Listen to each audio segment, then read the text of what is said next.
We are in Algonquin National Park in Ontario, visiting a logging camp.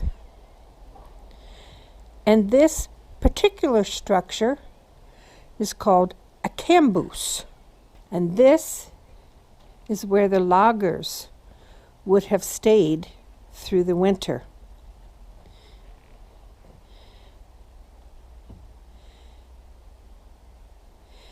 And there would have been 50 men to every Camboose. This is their beds.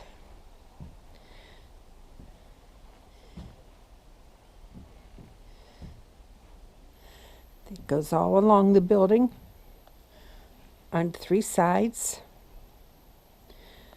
This is a cooking fire and the pots to feed 50 men.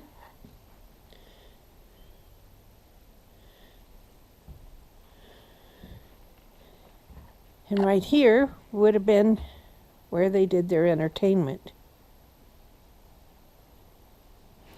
And the bunks, 2 men to each bunk. And I don't think they much minded, because with 2 people in the bunks, probably made it a little bit warmer.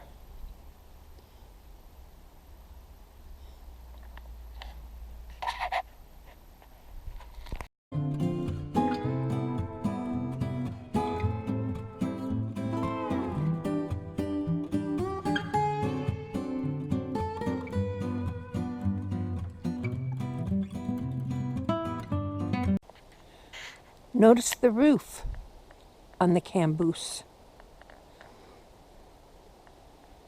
The centers of the trees were hollowed out. You laid the first layer going up, and the second layer going down, so that if it rained, the rain came off the roof.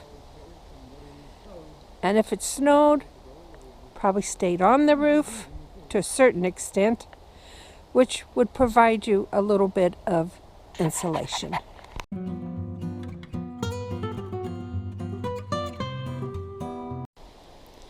When England went to war against Napoleon, they had a great need for wood for building their ships. And they didn't have the resources. But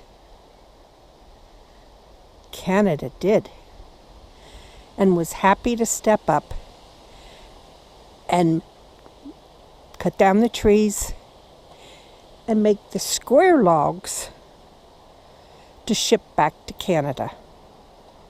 And this is an example of a square log.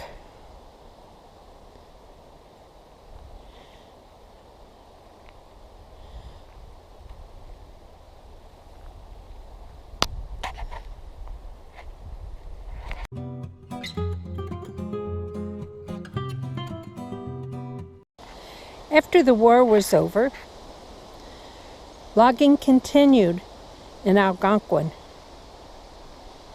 and the logs didn't need to be squared. They were put on a sled and pulled by a horse to the nearest river to be sent to Montreal or Ottawa or wherever the wood was needed.